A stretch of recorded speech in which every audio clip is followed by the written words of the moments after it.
Mais non, mais non. Mais non, mais non.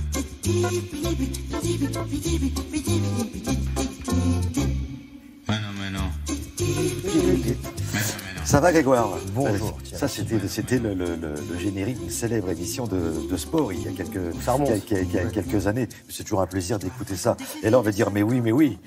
Que de belles histoires, une fois de pour le plus. le PSG qui avait battu l'OM 3-0 en championnat dimanche, et ben là, c'est sur le même score. Et il se qualifie pour les demi-finales, ces Parisiens. Demi-finale de Coupe de France. Sans Neymar qui est au Brésil parce qu'il va être opéré. Ça pourrait être aujourd'hui. Voilà, je vous propose d'aller au Parc des Princes, de regarder les 3 buts des Parisiens hier soir.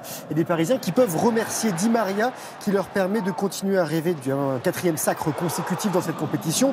L'attaquant argentin s'offre un doublé juste avant et juste après la pause. Et en fin de rencontre, c'est Cavani qui inscrit le 3e but. Tir croisé imparable. Le PSG en forme avant de rencontrer le Real Madrid en 8e de finale. Retour de Ligue des Champions. Ce sera mardi. Les amateurs de Chambly de leur côté dans l'Oise sont eux aussi en demi-finale de Coupe de France. Le club national, équivalent de la 3e division, a surpris les pros de Ligue 1 strasbourgeois 1-0. But de Lassane Doucouré en fin de rencontre. Une soirée qui a été ternie par l'annonce après le match du décès de Walter Louzy, fondateur du club et père de l'actuel coach et du président de Chambly. En Espagne, c'est Antoine Griezmann qui régale l'Atlético Madrid. Le Français a inscrit 4 buts du 4-0 contre les Ganes lors de la 26e journée du championnat. Il compte 103 buts sous les couleurs madrilènes.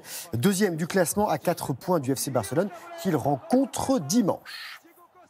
Du tennis, et je crois que ça va mieux pour Lucas Pouille. Oui, ça se passe bien pour Lucas Pouille. Il y avait 3 Français, ça se passe à Dubaï, 3 Français au 2e tour. Il ne reste plus qu'un, c'est Lucas Pouille, c'est lui. Et il y en a un autre qui a cassé sa raquette. Je vous montre les images. On va commencer par Lucas Pouille, qui est le numéro 1 tricolore, 15e mondial, qui a éliminé le Russe Kachanov, qui l'a privé dimanche du titre à l'Open 13 à Marseille. Une revanche donc pour le Français, victoire en 3 manches, 6-4, 3-6, 6-3.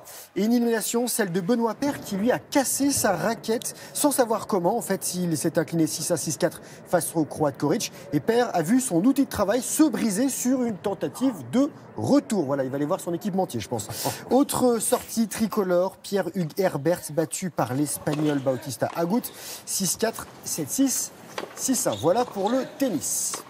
Allez, on va sur la piste maintenant. Championnat du monde de cyclisme. Ça se passe à Apeldoorn, très exactement, c'est aux Pays-Bas. Une première journée et une première médaille pour les Français. Regardez un premier podium avec la 3e place de François Pervis, Sébastien Vigier, Quentin Lafarge et Michael Dalmeda ont donc une médaille de bronze pour la vitesse par équipe. Le duel pour l'or a été remporté par les Pays-Bas devant la Grande-Bretagne. Et pour monter sur la 3e marche du podium, les tricolores, eux, ont battu les Russes. Le triple champion du monde de surf, Mick Fanning, célèbre pour avoir échappé en direct à une attaque de requin blanc en 2015, a décidé de ranger sa planche.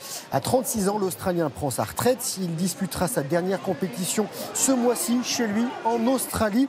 Et il a décroché ses titres mondiaux en 2007, 2009 et 2013. Là, c'était plus de peur que de mal. Et on va terminer avec de la danse, direction le Nord pour le Lille Battle Pro, championnat du monde de hip-hop. 4500 spectateurs, 130 danseurs des 4 coins du monde. Grand gagnant du 8 contre 8. Le crew comprenait l'équipe sud-coréenne Grumblers qui affrontait en finale les Français d'Arabic Flavor. Voilà, toujours aussi sympathique. Ça, c'est un peu notre domaine. Exactement, je sais que vous êtes hyper fort en danse debout. Voilà, hyper fort, hyper souple. Voilà, merci beaucoup.